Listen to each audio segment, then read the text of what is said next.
अस्सलाम वालेकुम दोस्तों, मैं हूं हकीम ज़ा शाहिद। वेलकम करता हूं आपको अपने चैनल पर। उम्मीद करता हूं आप लोग खैरियत से होंगे। एक बार फिर एक नई वीडियो के साथ और एक नई जड़ी बूटी के साथ आपकी खिदमत में हाजिर हूं। आज हम बात करने वाले हैं ज़ीरा स्याह के बारे में, इसके फ़वाइद और इसका मिजाज और इसकी मिकदार ख़ुराक क्या है और कहाँ कहाँ इसको इस्तेमाल किया जा सकता है। इससे पहले कि वीडियो को आगे बढ़ाएं, अगर अभी तक आप लोगों ने चैनल को सब्सक्राइब नहीं किया तो सब्सक्राइब ज़रूर कर लीजिए, बेल आइकन को ज़रूर प्रेस कर लीजिएगा ताकि मेरी हर नई आने वाली वीडियो आपको मिलती रहे। सबसे पहले हम बात करेंगे इसके नाम की, कैसे किस किस नाम से बुलाया जाता है। तो उर्दू में ज़ीरा स्याह कहा जाता है और हिंदी में काला ज़ीरा या स्याह ज़ीरा भी बोला जाता है। और अगर संस्कृत में बात कर लें तो कृष्ण जीरक कहते हैं, गुजराती ज़ुबान में इसको शाह जीरो कहते हैं, और अगर फ़ारसी में बात करें तो ज़ीरा स्याह कहते हैं, अरबी में इसको कमोन कहते हैं, कमून असवद या कमोन। और अंग्रेज़ी ज़ुबान में अगर बात कर लें तो ब्लैक क्रावे कहते हैं इसको।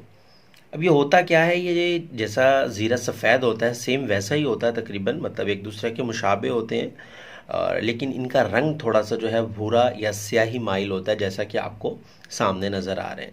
अब इसका पौधा ये ज़्यादातर पहाड़ी इलाकों में पाया जाता है और तकरीबन 3 फुट तक इसका पौधा होता है।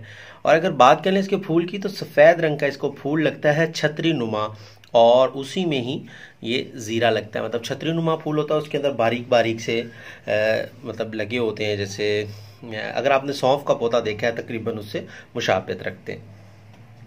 अब बात कर लें अगर इसकी मिजाज की, तो गरम खुश्क होता है ये, मिजाजन ये गरम खुश्क होता है। और अब बात करते हैं इसके फ़वाइद की कि इससे क्या क्या फ़वाइद तिब में हासिल किए जा सकते हैं। सबसे पहले तो ये पेट की गैस को दूर करता है और पेट दर्द के लिए बहुत ज़बरदस्त चीज़ है। और जिन ख़वातीन में अय्याम की बंदिश हो जाती है, हैज़ बंद हो जाता है या मेंसेस नहीं आते, उनमें इसका इस्तेमाल किया जाता है। बदहज़मी में भी इसका इस्तेमाल किया जाता है। इसके अलावा बलगम को दूर करने के लिए भी इसका इस्तेमाल किया जाता है। भूख भूख लगाता है, ऐसे नुस्खाजात में इस्तेमाल किया जाता है जो भूख लगाने के लिए होते हैं। पेशाब आवर है, ऐसे नुस्खाजात में भी इस्तेमाल किया जाता है, जिससे जो मतलब पेशाब के लाने वाले जो नुस्खाजात होते हैं। इसके अलावा अगर दांतों में दर्द हो तो इसका जुशांदा जो है वो मतलब इसको पानी में पका कर जो है वो दांतों पे मतलब मुंह में डाल के कुर्लियाँ वगैरह करवाई जाती हैं, उससे दांतों के दर्द को भी आराम मिलता है।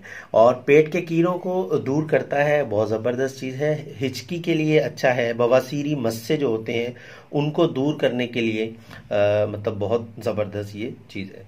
इसके अलावा जो औरतें बच्चों को दूध पिलाती हैं, उनके दूध में इजाफा करने के लिए भी इसको इस्तेमाल किया जाता है।